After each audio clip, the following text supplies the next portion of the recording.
जब मन लगाएंगे तो भक्ति की प्राप्ति होगी। कथा अमृत की है, भगवान शंकर जी की और पार्वती जी की कथा। अब इनके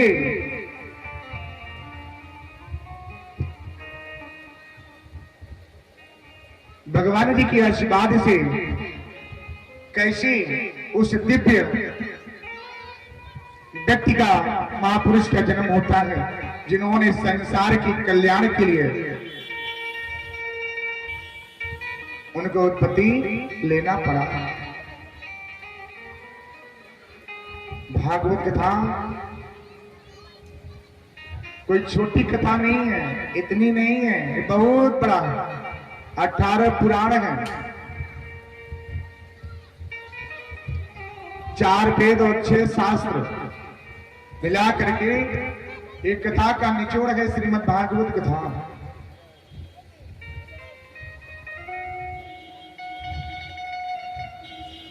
प्रेम वो शब्द है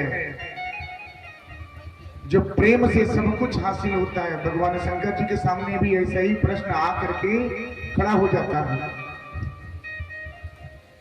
भगवान शंकर जी के आगे भी ध्यान से सुनिएगा, शास्त्र में ऐसा वर्णित है क्या कि अमर कथा अगर जो सुनता है, सबसे बड़ी कथा है अमर कथा। अमर कथा जो सुन ले उसका जीवन क्या उत्कृष्ट होता है।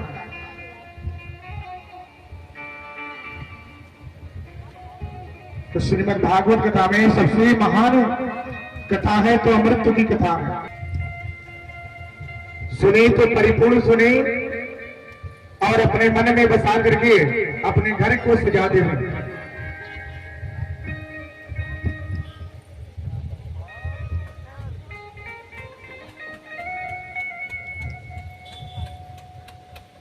जब भगवान शंकर जी अपने कैलाश पर्वत पे लिंग करते हैं, पार्वती जी के पास जा करके नारद जी प्रवेश करके बोलते हैं, क्या हे माता, भगवान जी आपसे कितना प्रेम करते हैं।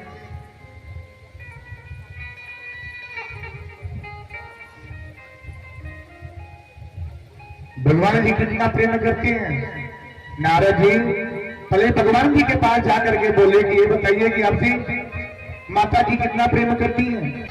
पति पत्नी का रिश्ता प्रेम से ही बनता है, एक धागे से, विश्वास से ही चलता है।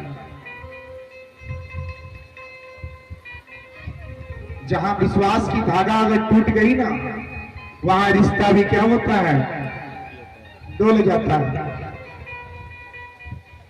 आप अपना जीवन पति परमेश्वर के वास्ते ही आते हैं, पति परमेश्वर के वास्ते ही आपका जीवन होता है।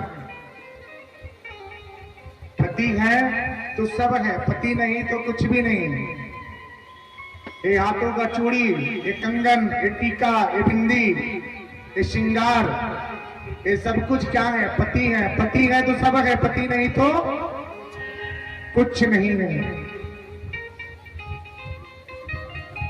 विवाह होता है, विवाह में साक्षी मान करके पति पत्नी का रिश्ता बांधा जाता है। वेद मंत्रों से रिश्ता बात दी जाती है कि आज के बाद क्या करें, एक दूसरे को समझें, एक दूसरे को माने, जाने, समझें। पति और पत्नी का रिश्ता प्रेम से ही चलता है। प्रेम के धागे क्या है, बहुत ही कोमल होते हैं। उस कोमल पे अगर जरा सा भी खरोच लग जावे ना, तो युधिष्ठिर ने, ये द्वापर की बात है, युधिष्ठिर ने जा करके मार्कंडेय ऋषि से पूछे, क्या महाराज ये बताइए कि द्रौपदी जैसी स्त्री है, इतने दुख झेलती है, इतने दुख को सही है, क्या ऐसी स्त्री कभी हुई है, कहीं देखे हैं, कहीं सुने हैं क्या? मार्कंडेय ऋषि से ये प्रश्न जाता है। मार्कंडेय ऋषि बोले कि महाराज आपने तो द्रौपदी का नाम लिया है, द्रौपदी से भी बढ़कर एक स्त्री है। बहुत सी स्त्रियां हुई हैं, लेकिन उस स्त्री में मैं एक स्त्री की व्याख्यान करता हूं। कौन सी स्त्री? उसने स्त्री का नाम व्याख्यान कर दिए। किसका? सावित्री। सावित्री का नाम सुनिए। बहुत सी महिलाएं मठ सावित्री का व्रत करती हैं ना?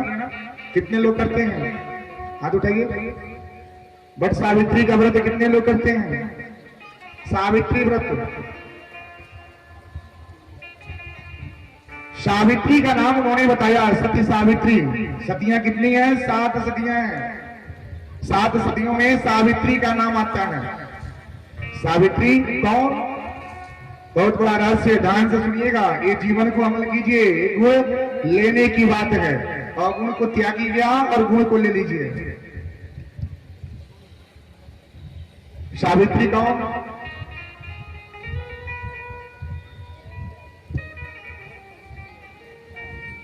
अब मार्कंडेय ऋषि बोले कि एक, अब उसकी व्याख्यान में करता हूं कि एक नगर में अश्वपति नाम के क्या करते थे? एक राजा हुआ करते हैं। कौन? अश्वपति नाम के एक राजा थे। उनकी पास संतान नहीं था। संतान नहीं था, न पुत्र न पुत्री, कुछ नहीं। पति पत्नी काफी दिन से विवाह हो गया था, लेकिन संतान का सुख नहीं मिल पा रहा था। परेशान होकर के अब ये परेशान होकर के ये लोग चले गए कहां पे?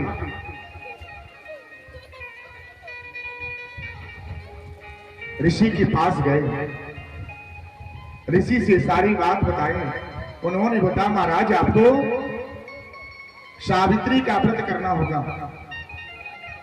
आया ना बात? सावित्री जो माताएं करती है ना, ध्यान से सुनिएगा, बहुत ही इसका वर्णित है शास्त्र में। ये व्रत का बहुत बड़ा उद्यान है। सावित्री यानी सरस्वती जी का व्रत है ये। सावित्री का व्रत करना होगा। ये व्रत करने से आपको फल की प्राप्ति होगी।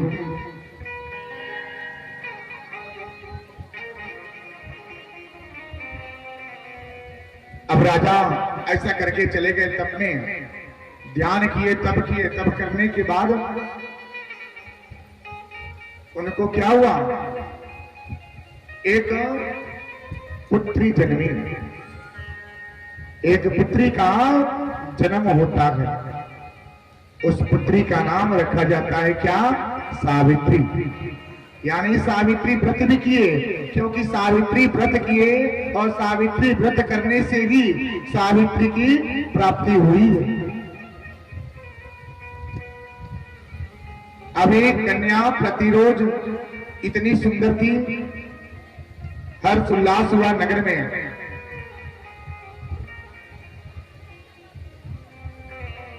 जब हर्ष उल्लास हुआ, कुछ समय व्यतीत हुआ,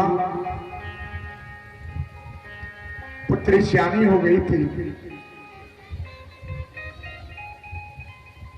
राजा ये पति पत्नी आपस में विचार किया क्या कि पुत्री विवाह योग्य हो गई है, उसको विवाह किया जाए।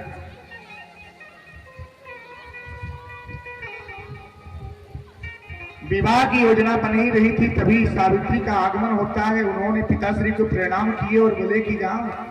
बोलिए पिताश्री, क्या बात बोल रहे हैं? पिताजी ने बोले, क्या पुत्री?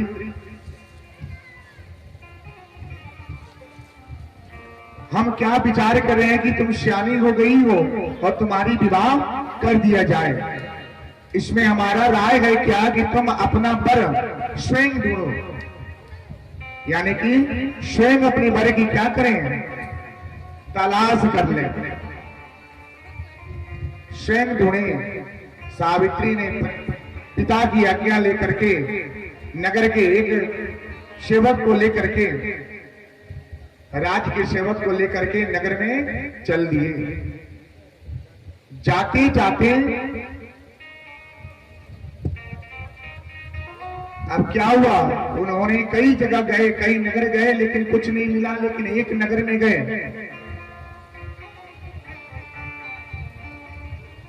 एक नगर में जब सावित्री पहुंची तो उन्होंने देखा क्या कि पति पत्नी दो जन थे, अंधे हो गए थे, राजपाट कोई छीन लिया था और उनके एक पुत्र थे।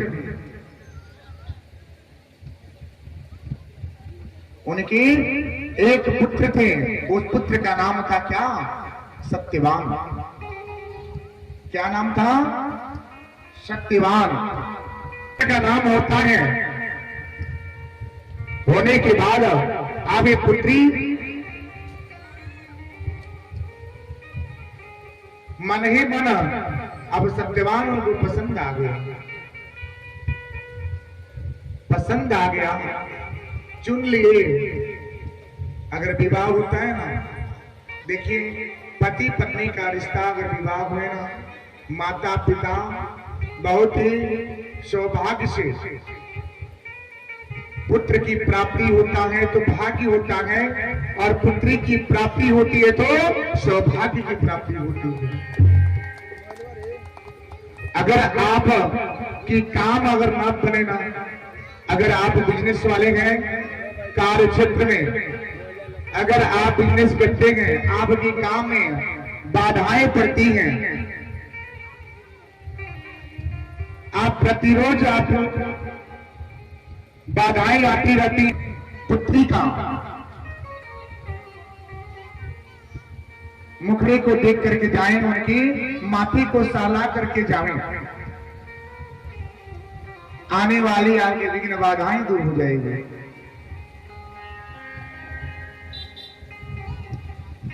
पुत्री क्या है? हीरा है, हीरा। पुत्र क्या है? एक लोह के समान तुलना किया गया है, लोह को समान, यानी कि एक लोहे की भांति। जिस तरह से एक लोहे को अगर आप क्या करें, कहीं फेंक देवें, कहीं रख देवें, उसको कोई छूता नहीं है। अगर चलते रास्ते में अगर कोई एक हीरा अगर मिल जावे, गिर जावे ना, तो लोग उसे क्या करेंगे? रोशनी के सहारे ढूंढते हैं कि गिर गया है, चलिए पालेंगे, कई करोड़ों रुपए की संपत्ति है। लोहा अगर लाखों की संपत्ति अगर यहाँ पे रख दिया जाए तो कोई छुएगा नहीं, उसकी तुलना लोहा ही बोला जाएगा। लेकिन हीरा हीरा होता है। वो हीरा क्या है? वो हीरा आपकी पुत्री है। आप जाते हैं, देखते हैं क्या, जो व्यापारी जो होते हैं ना, सुनार, वो हीरे को छुपा करके रखते हैं। उसी तरह पुत्रियां क्या हैं? वो आपके लिए हीरा है, उसको हमेशा छुपा करके ही रखा जाता है।